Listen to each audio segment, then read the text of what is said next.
Hello বন্ধুরা, নিত্য নতুন রোমান্টিক গল্প পেতে আমাদের লাভ এক্সপ্রেস চ্যানেলটি সাবস্ক্রাইব করে পাশে থাকা বেল আইকন বাটনটি ক্লিক করে রাখুন। আর হ্যাঁ, লাইক কমেন্ট করতে ভুলবেন না কিন্তু। ধন্যবাদ। এত কাঁপাকাঁপি করছো কেন বউ পাখি? আমার মতো বড় বড় পছন্দ হয়নি তোমার? আরাফ কথাটা বলল তাচ্ছিল্যের সুরে, কারণ সে নিজেও জানে যে সে মোটেও বুড়ো নয়। 27 বছর বয়সী তাগড়া যুবক সে। তবে এই মুহূর্তে এসব বলে সে তার প্রিয়দর্শিনীকে খ্যাপাতে যেন ভীষণ মজা পাচ্ছে। সামনের চেয়ারে বেঁধে রাখা হয়েছে 18 বছর বয়সী একটা মেয়েকে। কখন বাঁধলো, কে বাঁধলো, এসব কিছুই মনে নেই তার। যেন এখনো একটা ঘোরের মধ্যে আছে সে। পরনে লাল বেনারসি আর মুখে সাদা শ্যালোটেপ লাগানো, তাই শুধু গোঙানির শব্দই শোনা যাচ্ছে মেয়েটার মুখ থেকে। এবার খানিকটা চিন্তার ভাঁজ পড়ল আরাফের কপালে। ওর বউ পাখিটার কষ্ট হচ্ছে, আর ও এতক্ষণ কিছুই টের পায়নি। তড়িঘড়ি করে স্যালোটেপটা খুলে দিয়ে মুখটা ভালো করে দেখলো আরাফ। ঘেমে নিয়ে একাকার একটা মুখ, আকস্মিক ভয়ে শুকিয়ে ফ্যাকাশে হয়ে গেছে। তার বিয়ে করা বউয়ের মুখ এভাবে দেখতে হবে ভেবেই মন খারাপ হয়ে গেল আরাফের। কত প্ল্যানিং ছিল তার বাসর রাত নিয়ে, আর ওই পচা শ্বশুর মশাই কিনা তার এতদিনের সব প্ল্যানে জল ঢেলে দিচ্ছিল। তার ড্রিম গার্লকে বিয়ে দিয়ে দিচ্ছিল অন্য কারোর সাথে। আমাকে আমাকে প্লিজ ছেড়ে দিন, যেতে দিন আমাকে প্লিজ। মুখ খুলতেই এটা বলে ডুকরে কেঁদে উঠল মেয়েটা। এই না, একদম কাঁদবে না তিতির। তোমার কান্না কি আমার সহ্য হয় বলো? আর কোথায় যাবে তুমি? বিয়ের পর মেয়েদের কাছে তাদের স্বামীর বাড়ি হচ্ছে আসল বাড়ি। খুব গর্বের সাথে বলল আরাফ। হাতের বাঁধনগুলো খুলে দিতে লাগলো পরপর। আর যেন এই সুযোগটার অপেক্ষাতেই ছিল মেয়েটা। হাতের বাঁধন খোলার সময়ই আরাফের হাতে এক কামড় বসিয়ে দিল ও। আরাফ সূচক আওয়াজ করে ছিটকে সরে দাঁড়াতেই চেয়ার ছেড়ে উঠে পড়ল তিতির।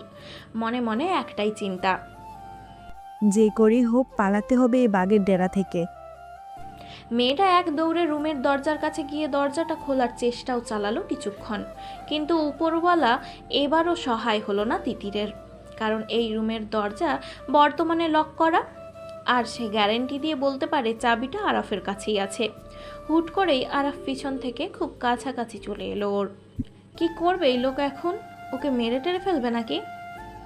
চোখ খিচে হাত দুটো দিয়ে শাড়ির দুই সাইড খামচে ধরলো তিতির। মুহূর্তেই শ্বাস আটকে গেল ওর। টের পেল আরাফের গরম নিঃশ্বাস ওর ঘাড়ের ওপর পড়ছে। তুমি কি আমার থেকে পালাতে চাইছো বউ পাখি? আরাফের বাঁকানো হাসি আর বিদ্রুপের সাথে বলা কথাগুলো তিতিরের সারা গায়ের রক্ত হিম করে দিল। মেয়েটা ওভাবেই চোখ খিচে এক নিঃশ্বাসে বলে গেল, খবরদার আমার কাছে আসার চেষ্টাও করবেন না আপনি। আমি কিন্তু তাহলে আপনাকে আপনাকে আবারও কামড়ে দেব।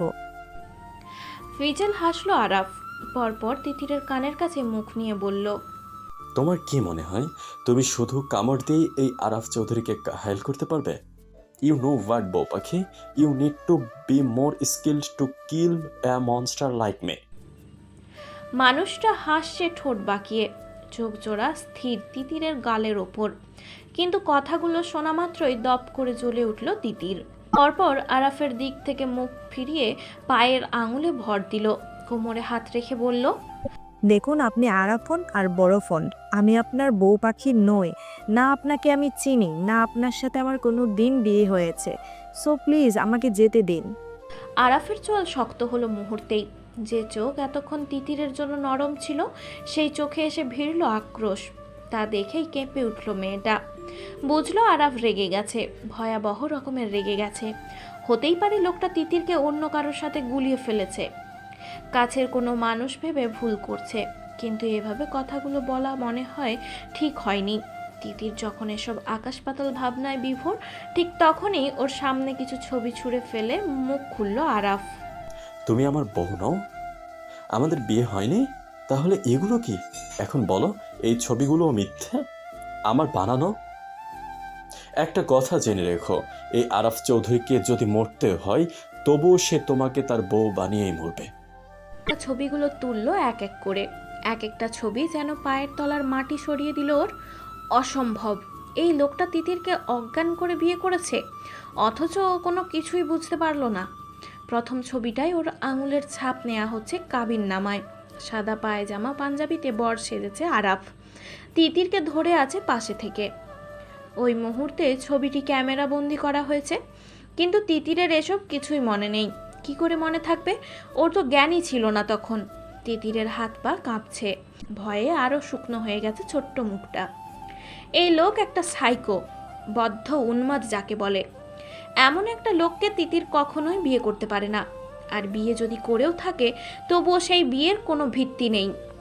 ও তো সজ্ঞানের ছাপ দেয়নি কাবিন নামায়। ঘৃণায় গুলিয়ে এলো ওর শরীর। ভয় পেলেও ভেঙে পড়ল না ও। আরাফের দিকে তাকালো আগুন চোখে। কোনো মেয়েকে অজ্ঞান করে বেনারসি পরিয়ে কাবির নামে আঙুলের ছাপ নিলেই বিয়ে হয়ে যায় না আরাফ চৌধুরী? যেতে দিন আমায়। তিতিরের কোনো কথাই গুরুত্ব দিয়ে শুনল না লোকটা। দুদিকে ঘাড় বাঁকালো মটমট শব্দ তুলে। পরপর আচমকাই এক টানে তিতিরকে মুখের কাছে আনলো। দুজনের মাঝে এখন 1 ইঞ্চিও দূরত্ব রাখলো না। হাতে হ্যাচকা টান পড়ায় ব্যথায় গঙিয়ে উঠল মেয়েটা, কিন্তু সেদিকে নজর নেই আরাফের। মাথায় খুন চেপেছে ওর। নিজের বউ কিনা বলছে এই বিয়ে সে মানে না। প্রচণ্ড রাগের মধ্যেও পেট চেপে হাসলো আরাফ। তিতিরকে বুঝতে পারছে না আরাফ কতটা ভয়ঙ্কর হতে পারে ওর জন্য। না, বুঝতে পারছে না। আর হয়তো এজন্যই এখনো এসব বলার সাহস পাচ্ছে। পরপর এক হাত দিয়ে গোডাউনের দরজার লক খুলল, অন্য হাত দিয়ে তিতিরকে টেনে নিয়ে গেল দরজার বাইরে। একই জায়গায় দুবার টান পড়ায় ব্যথায় ডুকরে উঠল মেয়েটা।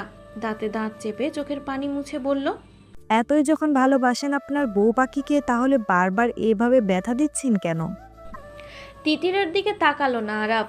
অমন প্রস্তর সমমুখে সামনে চেয়ে আওড়ালো, তোমাকে কাছে না পেয়ে এতদিন আমি যে ব্যথা সহ্য করেছি, তার কাছে এই ব্যথা কিছুই নয় বউ পাখি।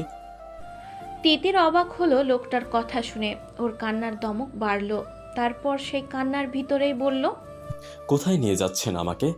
আমি কোথাও যাব না আপনার মতো পাগলের সাথে। আরাফ হাসলো, ভীষণ জোরে হাসলো, যে হাসির আওয়াজ অন্তরাত্মা কাঁপিয়ে দিল তিতিরের। এখানে হাসির তো কিছু বলেনি ও, তাহলে এভাবে হাসছে কেন লোকটা? এসব ভাবনা চিন্তার মধ্যেই তিতিরকে ঠেলে গাড়িতে ওঠালো আরাফ। পরপর নিজে থেকেই ওপরে ঝুঁকে সিট বেল্ট পরিয়ে দিল। কিন্তু বের হওয়ার সময় ওর কানের কাছে মুখ নিয়ে ফিসফিস করে বলল, প্রথম বিয়ে অজ্ঞান করে করেছি তো কি হয়েছে বউ পাখি? পরের বিয়েটা তোমার জ্ঞান থাকতেই করব। এই আরাফ চৌধুরী তার বউ পাখিকে শুধু একবার নয়, 1000 বার বিয়ে করতেও রাজি আছে। প্রতি উত্তরে আর কিছু বলার সাহস পেল না তিতির। এই পাগলকে কিছু বলে লাভ নেই, শুধু সুযোগ খুঁজতে হবে এর থেকে পালানোর। একবার বাবার কাছে কল দিতে পারলেও তিতিরকে খুঁজে বের করতে সময় লাগবে না ওর বাবার। গায়গুই না করে দীর্ঘশ্বাস ফেললো মেয়েটা, বসলো শান্ত হয়ে। আরাফ ততক্ষণে গাড়ির ড্রাইভিং সিটে উঠে পড়েছে। আজকে ভীষণ ফুরফুরে মেজাজ আছে ও। নিজের বউ পাখিকে বৈধভাবে নিজের বাড়িতে নিয়ে যাচ্ছে ভাবতেই আরাফের বুকের ভেতরটাতে একটা ঠান্ডা ঠান্ডা অনুভূতি হলো। তার বউ পাখি। মানুষটা গাড়ি স্টার্ট দিল গুনগুনিয়ে। গানটা ধরতে পারলো তিতির। আমায় নিয়ে হাজার অভিযোগ তোমার মনে জমা, তোমায় ভালোবাসার জন্য নেই কোনো দাড়ি কমা। তোমার ভালো লাগায় আমি অপ্রিয়, আমি তোমায় ভালোবাসি তবুও। তোমার ভালো লাগায় আমি অপ্রিয়, আমি তোমায় ভালোবাসি তবুও। তিতির মানুষটার পাশের সিটেই বসে আছে চুপ করে। দেখছে আরাফ নামের পাগলটাকে, যার বলিষ্ঠ হাত শক্তপোক্তভাবে ধরে আছে গাড়ির স্টিয়ারিং হুইল। আরাফের ঘন চুল, চোখের চাহনি, কথা বলার ধরন সবটা তিতিরের বিপরীত। যদি পরিস্থিতি স্বাভাবিক হতো, যদি অজ্ঞান করে বিয়ে করার বদলে কোনোদিন বিয়ের প্রস্তাব নিয়ে আসতো আরাফ ওদের বাড়িতে, সেদিন কি প্রেমে পড়তে বাধ্য হতো তিতির এই পাগলটার? হুট করেই ব্রেক কষল আরাফ। ভাবনায় বিচ্ছেদ ঘটল তিতিরের। নড়ে চড়ে বসলো ও। অসম্ভব। সওদাগর বংশের মেয়ে মরে গেলেও এই পাগলের প্রেমে পড়তো না, কখনো না। কন্ট্রোল তিতির, কন্ট্রোল। নিজের মনে মনেই এসব ভাবতে ভাবতে মেয়েটা টেরই পেল না কখন আরাফ গাড়ির দরজা খুলেছে। টের পেল তখন যখন আরাফ হাঁটু গেড়ে বসে পড়ল ওর সামনে। ভরকালো মেয়েটা। চোখ বড় বড় করে চাইতেই হাঁটুর ওপরের দিকটায় ইশারা করলো আরাফ। বলল, এখানটায় পা রেখে নামো বউ পাখি, গাড়িটা বেশ উঁচু, তোমার নামতে অসুবিধা হবে। আমি নামবো না। জেদ ধরল তিতির। সপাটে মুখটা ঘুরালো অন্যদিকে। আমাকে আবার ব্যথা দিতে বাধ্য করো না তোমায় তিতির। আরাফের গলার স্বর শক্ত, চোখের চাউনিতে আদেশ। তবুও ভয় ডরহীন তিতির। উল্টে বিড়বিড় করে বলল, কত বড় সাহস পাগলটার, এতক্ষণ বউ পাখি করে গলা শুকিয়ে ফেলছিল, অথচ এখন আবার নাম ধরে ডাকছে। মনে মনে ফুঁসল মেয়েটা। এদিকে আরাফেরও মেজাজ গরম হতে লাগলো ক্রমশ। আর কত পরীক্ষা দিতে হবে ওকে ওর ভালোবাসা প্রমাণ করার জন্য? আর কত তর পাবে তিতির ওকে? মুহূর্তেই দাঁতে দাঁত পিষল মানুষটা। তুমি এখন যে তত্ত্বেরামিটা আমার সাথে করছো, আমি সেই তত্ত্বেরামির ওপর পিএইচডি করা। সো বি কেয়ারফুল বউ পাখি। আরাফের হুমকিতেও কাজ হলো না। উল্টে যখন পায়ে পা বাঁধিয়ে ঝগড়া করতে প্রস্তুত তিতির, তখনই ওকে গাড়ির থেকে কোলে তুলে নিল মানুষটা। পরপর ওর মুখের কাছে মুখ নিয়ে আওড়ালো। বলেছিলাম না আমার সাথে তত্ত্বেরামি করতে এসো না বউ পাখি। তিতির থমকালো, বিমূঢ়তায় ঝুলল চোয়াল। এতটাও আশা করেনি ও। এ তো দেখে মারাত্মক লেভেলের পাগল। তিতিরকে কোলে নিয়েই বাড়ির দরজার সামনে আসলো আরাফ। পরপর এক পা দিয়ে বাড়ির দরজায় সজোরে এক লাথি দিল। মুহূর্তেই দুপাশে সরে গেল চৌধুরী বাড়ির দরজা। বিকট শব্দে কেঁপে উঠল তিতির সহ বাড়ির সকলে। হন্তদন্ত হয়ে ছুটে আসলো ওদের সামনে। আরাফের দাদি, মা, বোন সবাই অবাক। আরাফের মা ফারহানা আফরোজ তিতিরকে দেখে মুখে আঁচল চাপলেন। ছেলেটা আবার কি পাগলামি করে এসেছে কে জানে। অস্পষ্টে আওড়ালেন, এসব কি বাপ? কাকে নিয়ে এসেছিস তুই? আরাফের কপালে ভাঁজ। সূচক শব্দ করে বলল, আশ্চর্য তোমা, আশ্চর্য। তোমাকে কোলে করব না তো পাশের বাড়ির কুদ্দুসের বউকে নিয়ে আসবো না? অবশ্যই নিজের বউকে নিয়ে এসেছি। ছেলের কথা শুনে আঁতকে উঠলেন ফারজানা।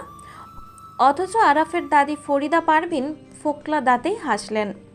পরপর তাগাদা দিয়ে বললেন, আহা বোমা, আগে ওগরে গড়ে যাইতে দাও তো। দাদুভাই সেই কখন থেকে নাতবউরে কুলে নিয়া দাঁড়াইয়া রইছে। তিতিরের মুখ কিঞ্চিত ফাঁক হলো বিস্ময়ে। দাদি তো দেখি নাতির এক কাটি উপরে।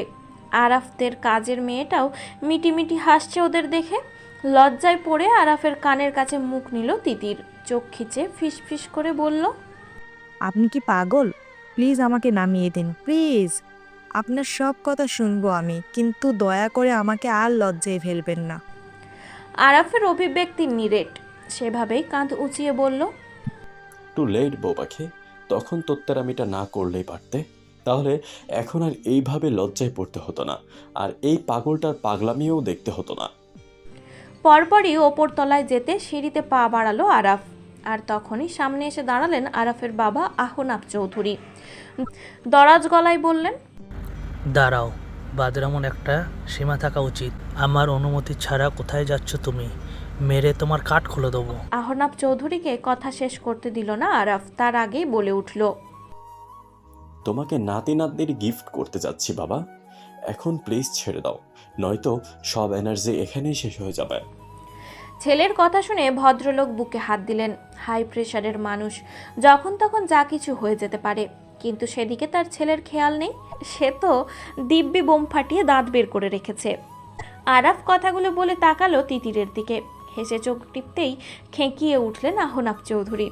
বাদরামোর একটা লিমিট থাকা দরকার। এই শিখিয়েছো তুমি তোমার ছেলেকে? ফারহানা বাপকে বলছে কি না নাতি নাতনি গিফট করতে যাচ্ছি, ছেড়ে দাও। বিরক্ত হলো আরাফ। নতুন বউ কোলে নিয়ে বেশিক্ষণ দাঁড়িয়ে থাকলে মানুষ খারাপ বলবে না? আমি তো তাও তোমাকে ওয়ার্নিং দিয়ে নাতি নাতনি আনার ব্যবস্থা করছি, তুমি তো দাদাজানকে তাও বলনি। ডিরেক্ট বউয়ের সাথে বাচ্চা সহ বাড়িতে এসে উঠেছেন। আরাফ, টেনে তোমার জিভ ছিঁড়ে ফেলবো। আমি বেয়াদব ছেলে? এই আহনাব চৌধুরীর ধমকে কেঁপে উঠল বসার ঘরের সবাই। তবুও থামলো না আরাফ। তাহলে তুমি ঠিক কি চাইছো বাবা? দাদাজান যেমন মাকে আর আমাকে হার্ট অ্যাটাক করেছিল তেমন কিছু?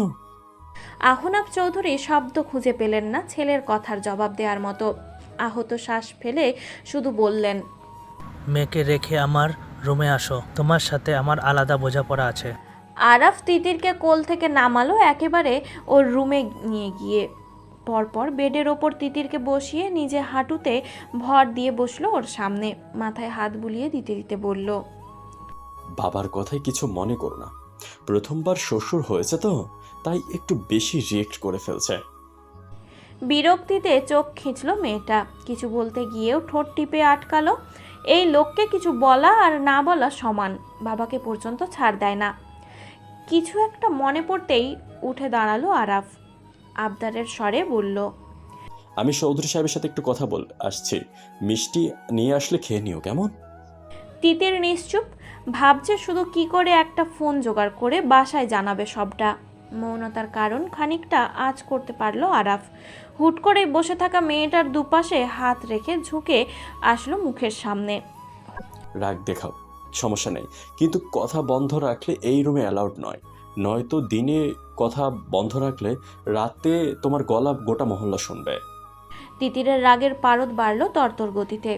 আগুন চোখে তাকাতেই কপালে টোকা দিল লোকটা। আরেকটা কথা, এই ছোট মাথায় পালানোর মতো বড় বড় দুষ্টু বুদ্ধি এঁটো না। তোমার পায়ের তালু মেঝেতে পড়লে কিন্তু সেই খবর আমি আগে টের পাবো। সাবধান বউ পাখি। ক্রুদ্ধ মেয়েটার ঠোঁট ফাঁক হয় কিঞ্চিত। হতচেতনে চেয়ে চেয়ে দেখে আরাফের প্রস্থান। এই পাগলটা কি করে বুঝলো ও পালানোর কথা ভাবছিল? তখনই খাবার নিয়ে রুমে ঢুকলো মিষ্টি। সম্পর্কে সে আরাফের ছোট বোন, বয়স বেশি না, তিতিরের থেকে কয়েক বছরেরই ছোট হবে। তবে নিজের নামের মতোই মিষ্টি আর মিশুকে। তিতিরের পাশে বসেই আগে বলে উঠল, তোমাকে ভাবিজান বলে ডাকি। মেয়েটা অনিশ্চয়তায় মাথা কাত করতেই হাত জোড়া শক্ত করে ধরে ফেলে মিষ্টি। গলার স্বর ভেঙে এলো ওর। তোমার কাছে একটা আবদার করবো ভাবিজান, ছোট বোন হিসেবে। তিতির হ্যাঁ না কিছু বলার সুযোগ পেল না, তার আগেই মেয়েটা আওড়ালো, ভাবিজান, আমি জানি তুমি ভাইয়ার কাণ্ড কারখানায় খুবই বিরক্ত, কিন্তু বিশ্বাস করো আমার ভাইয়া খারাপ মানুষ নয়। তুমি প্লিজ ওকে ভুল বোঝো না। তোমার ভাই পুরোপুরি সুস্থ নয় মিষ্টি, ওনাকে ইমিডিয়েটলি মেন্টাল অ্যাসাইলামে নিয়ে ভর্তি করাও। বিড়বিড় করে বলল তিতির। কিন্তু মিষ্টি শুনে ফেললো সেটা। দীর্ঘ এক শ্বাস ফেললো সে। পরপর খাবারের থালাটা তিতিরের সামনে রেখে বলল, ভাবিজান, তুমি খেয়ে নিও মনে করে, আর কিছু লাগলে আমাকে ডেকো। মিষ্টির কোচিংয়ে যেতে হবে, সামনে পরীক্ষা, তাই আর বেশি সময় বসতে পারলো না।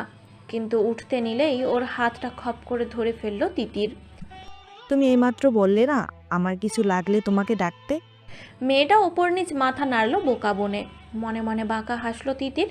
এবার আর ওর পালানো ওই পাগলটাও আটকাতে পারবে না। গলার স্বর নিচু করে বলল, আমাকে জাস্ট 2 মিনিটের জন্য তোমার ফোনটা একটু দিতে পারবে? তুমি এই মেয়েকে কিডন্যাপ করে এনেছো? আটকে উঠলেন চৌধুরী বাড়ির কর্তা। নিজের বউকে বাড়িতে নিয়ে আসা যদি কিডন্যাপ হয়, তার মানে কি তুমিও মাকে কিডন্যাপ করে নিয়ে এসেছো বাবা? দাদাজান নিশ্চয় দাদিকে কিডন্যাপ করেছিল। আরে বাস, কিডন্যাপ করে বিয়ে করা, তার মানে আমাদের রক্তে আছে। ওয়াও, কে বাত কে বাত। বেশ আয়েশ করে কথাটা বলল আরাফ। পায়ের ওপর পা তুলে বসলো আহনাব চৌধুরীর রকিং চেয়ারে।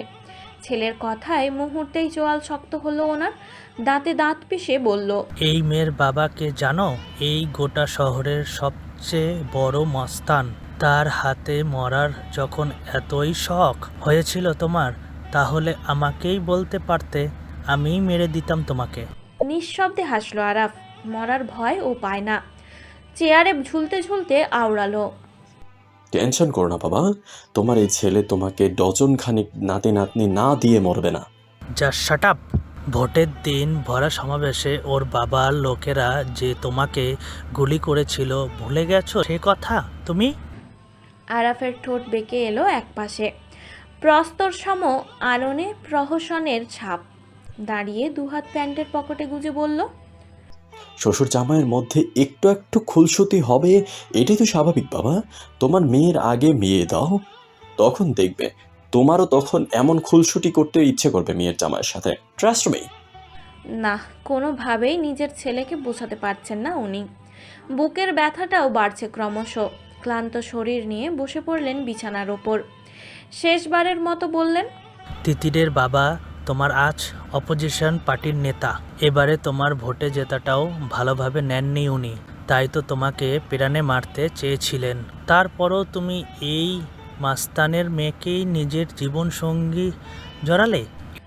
আহনাব চৌধুরী অপেক্ষায় থাকলেন ছেলের উত্তর শোনার জন্য। দরজার ওপাশে অপেক্ষায় থাকলো আরও একজন, সে হলো তিতির। মিষ্টি ফোন দেয়নি ভাইয়ের ভয়ে, তাই তো রুম ছেড়ে বেরিয়েছিল মেয়েটা, এই আশায় যে কেউ অন্তত সাহায্য করবে ওকে। তখনই পা জোড়া থামলো এই ঘরের সামনে। ডোরের আড়ালে দাঁড়িয়ে দাঁড়িয়ে শুনল বাপ ছেলের কথা। একটা লম্বা শ্বাস নিল আরাফ, পরপর দেয়ালের সাথে হেলান দিয়েই বুকে হাত বাঁধল। আনত মুখে হেসে বলল, দিদিরকে আমি শুধু আমার জীবনের সাথে নয়, আমার প্রত্যেকটা শিরায় উপশিরায়, আমার প্রত্যেকটা রন্ধ্রে রন্ধ্রে জড়িয়ে ফেলেছে। ও না থাকলে আমি এমনিতেই মরে যাবো বাবা।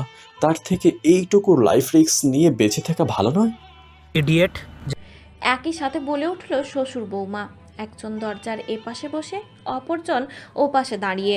আশা করি তুমি যেটা শুনতে চেয়েছিলে সেটা শুনে ফেলেছ।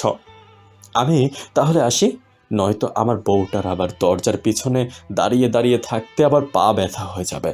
আর এখন পা ব্যথা হলে তোমার নাতি নাতনিদের আনার প্রসেসিং কিভাবে শুরু করবো বলো তো? তিতির স্তম্ভিত। ও যে দরজার পিছনে দাঁড়িয়ে আছে সেটা ওই লোক বুঝলো কি করে? কোনোভাবে কি তিতিরকে দেখে ফেলেছে নাকি? বিরক্তিতে চসূচক শব্দ করলেন আহনাব চৌধুরী। কপালে কয়েক পরত ভাঁজ ফেলে বললেন, এইখানে ইচ্ছে যাও, শুধু আমার চোখের সামনে আর এসো না। উপরওয়ালা ভালো জানে কোন পাপের শাস্তি হিসেবে তোমাকে পেয়েছিলাম আমি। আরাফের ঠোঁটের পাশে সূক্ষ্ম হাসির রেখা।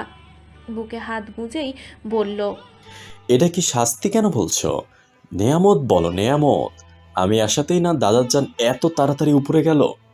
তুমিও সব সম্পত্তি একা ভোগ করতে শুরু করলে, সেই তুমি কিনা আমাকে পাপের শাস্তি বলছো? এ তোমার কেমন বিচার বা?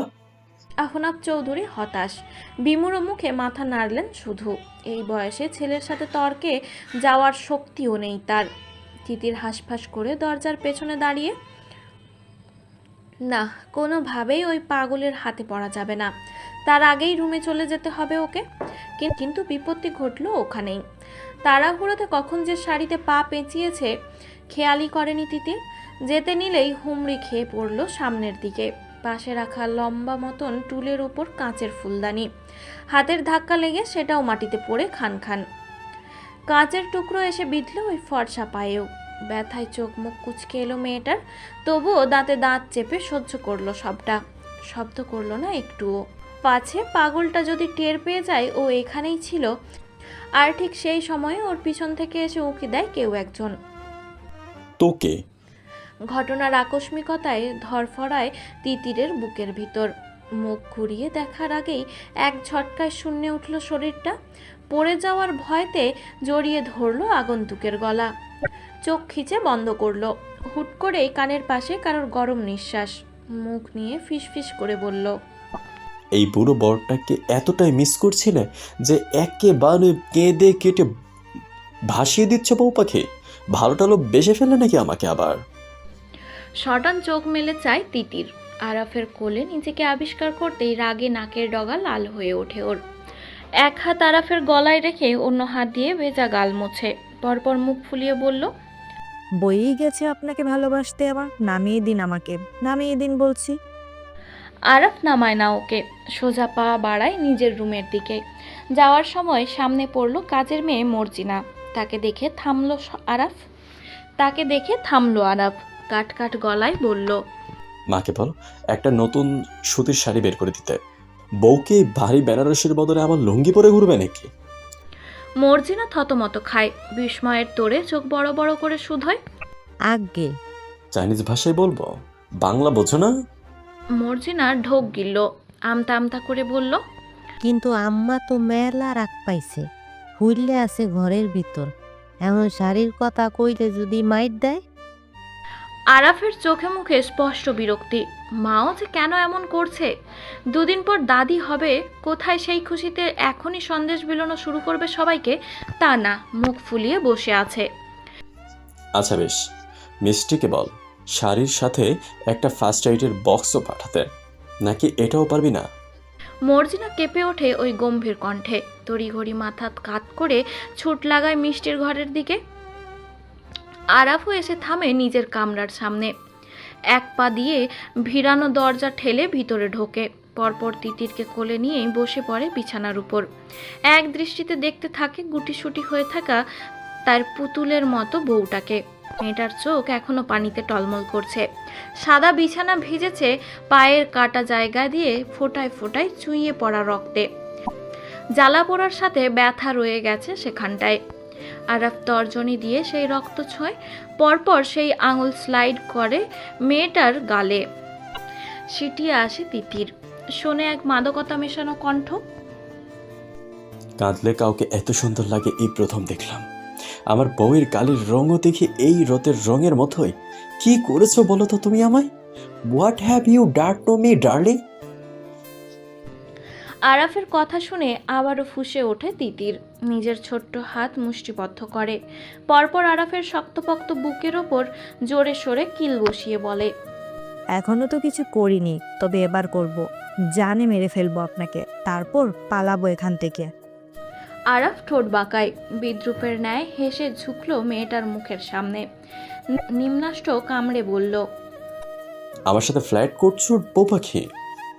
আক্রোশের তোড়ে তিতির কাঁপছে, চোখ দিয়ে যেন ভস্ম করে দেবে আরাফকে। হুট করেই বাঘিনীর মতো পাঞ্জাবির কলারে থাবা বসালো, দাঁতে চিবিয়ে চিবিয়ে বলল, ফ্ল্যাট কেন? আপনার সাথে আর কি কি করি শুধু দেখুন আপনি। মানুষটার বুকের ভিতর হৃৎপিণ্ডের গতি বাড়ে, সংযমের ঠুনকো নৌকাটা গতি হারায় ধুকপুকানির কবলে। তোলপাড় শুরু হয় সেখানটায়। তুমি এমন ভাবে তাকালে যে আমি আর সামলাতে পারি না নিজেকে। এতটাও বেসামাল হবেন না যাতে প্রাণটাই হারাতে হয়। আহ ও, জানো তো, বউয়ের হাতে মরেও শান্তি। অ্যাটলিস্ট উপরে গিয়ে বলতে পারবো যে বউয়ের হাতে মরেছি, কোনো চামচিকার হাতে নয়। তিতিরের ধৈর্যের বাঁধ ভাঙে, কোলে বসেই ঠেলে ঠুলে নামতে চাইলে আরো শক্ত করে জাপটে ধরে আরাফ। সুস, এত নড়লে আমার কাজটা শুরু করব কিভাবে? মেয়েটার চোখ ফুটবল, চোয়াল ছুলে ফাঁক হয় ঠোঁটজোড়া, অস্পষ্টে আওড়ালো। কি করবেন আপনি? তখনই দরজার সামনে এসে দাঁড়ায় মর্জিনা। আরাফ ভেতরে আসতে ইশারা করতেই হাতের ফার্স্ট এইড বক্স আর একটা শাড়ি রেখে যায় বিছানার উপর। আরাফ এক হাত দিয়ে সেই বক্সটা নেয়, পরপর তুলোতে অ্যান্টিসেপটিক লাগিয়ে ঝোঁকে তিতিরের পায়ের কাছে, আলতো করে ছোঁয়ায় কাটা জায়গায়। তিতির চোখ মুখ খিচে সবেগে খামচে ধরল মানুষটার পাঞ্জাবির গলার পিছন। ব্যথা লাগছে? নরম গলায় প্রশ্ন শুনেই চোখ খুলল তিতির, কিরমির করে বলল, না, আরাম লাগছে। আর কিছু? কাটা জায়গায় ব্যান্ডেজ লাগিয়ে শ্বাস ফেলল মানুষটা, পরপর বলল, আরো তো অনেক কিছু, তবে আপাতত থাক, আবকে পা ভালো হোক তারপর। প্রতি উত্তরে কিছু বলতে গিয়েও থামে তিতির। চড়ে বসা মেজাজ ঠান্ডা করতেও বেগ পেতে হয় ওকে। আরাফের চোখ তখন বেডসাইড টেবিলে, এক পলক ঢেকে রাখা খাবারের দিকে তাকিয়ে চাইল তিতিরের দিকে, শুধালো, খাবার খাওনি কেন তুমি? তিতির আমতা আমতা করলো না, জোর গলায় আওড়ালো, খাবো না আমি। আমাকে যেতে না দিলে দাঁতের দানা পর্যন্ত কাটবো না। আরাফের কণ্ঠ দৃঢ়, খাবারের থালা হাতে নিয়ে সামনে ধরলো তিতিরের। তুমি খাবে, তোমার বাপও খাবে। নো, হা করো। তিতির ভরকায় ঠিকই, কিন্তু দমে না, তেজ দেখিয়ে মুখ ঘোরায় অন্যদিকে।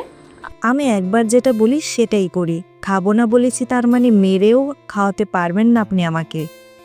আরাফ থামলো, থমথমে আনন ভার করে বলল, ছি ছি ছি ছি, আমি কি বাংলা সিনেমার শাশুড়ি নাকি যে বউকে মারবো? তিতির বিরক্ত চোখে চাইতেই পুরো ঠোঁট একপাশে সরে আসে ওর।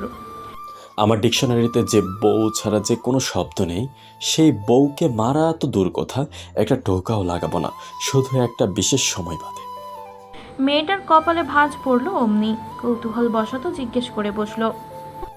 কোন সময়? আরাফের দাঁতের ফাঁকে নিজের ঠোঁট, কণ্ঠে প্রহসন ঢেলে বলল, কেন, আদরের সময়? এবার তুমি খাবে নাকি আমি আমার বিশেষ সময়ের কাজ এখনই শুরু করে দেব? অমনি তিতিরের মুখ থেকেও তেড়ে এলো পাল্টা জবাব। আপনি যাবেন না? আমি চিল্লিয়ে বাড়ির লোক ডাকবো? সওদাগর, পুরান ঢাকার মানুষ এক নামে চেনে এনাকে। বড় বড় গোডাউন সহ আছে কয়েকটা ব্যবসা। এছাড়াও এমপি পদে দাঁড়িয়েছেন তিনবার, দুবারই জিতেছেন নিজের ক্ষমতার জোরে। তবে মানুষকে ভয় দেখিয়ে, জোর জুলুম করে এবার আর টিকতে পারেননি এক হাঁটুর বয়সী ছেলের কাছে। এভাবে উড়ে এসে জুড়ে বসে এমন সোনার ডিম পড়া হাঁসটা নিয়ে গেল তার। আক্রোশে কাঠের চেয়ারের হাতলে দুম করে কিল বসায় ইমদাদ। পরনে সাদা লুঙ্গি আর হাতাকাটা গেঞ্জি। পিচিক করে পানের পিক ফেলে ইশারায় ডাকলো সামনে দাঁড়ানো এক লোককে। আমার আম্মাজানের পাইছোস? লোকটা মাথা নাড়ালো দুপাশে। থরথর করে কাঁপছে পুরো শরীর, ঠোঁট শুকিয়ে মুখের আওয়াজও থেমে গেছে। চাইলেও গলা চিরে শব্দ বের হচ্ছে না। ইমদাদ থামলো। কুচকুচে কালো গতর, চোখগুলো যেন খুন করে আসা ডাকাতদের মতো। রয়ে শয়ে বলল, আজ সকালে আমার আম্মাজানের কলেজে গেছে, মাগার এখনও বাসায় ফিরে নাই। আর তোরা কস খুঁজা পাওয়া যায় না, যখন ধৈরা লইয়া গেছে তখন তোরা কইছিলি। লোকটার মাথা নোয়ানো, কষ্টসাধ্য করে মিনমিনিয়ে বলল, বস, আমরা এতগুলো মানুষ সবসময় ম্যাডামের পিছন পিছন থাকি। কোনো সময় দেখেছেন এমন কিছু হতে? কিন্তু ওই নাটকির নাতি যে ইলেকশনে জিতলো, অমনি আমাগর ম্যাডামও হাওয়া। কিডন্যাপিংটা তো অয় করে নাই তো বস? ইমদাদের আনন শক্ত। কিছুক্ষণ চুপ থেকে ভাবে কিছু একটা। পরপরই ফাঁক হলো নিকোটিনে পোড়া কালো ঠোঁট। দাঁতে দাঁত পিষে বলল, ওই তোরা আমার রিভলভারগুলা বাইর কর। আজ চৌধুরী বাড়িতে খালি লাশ করব, তারপর আমিও দেখি আমার আম্মাজান রে কেমনে ওরা আটকায় রাখতে পারে।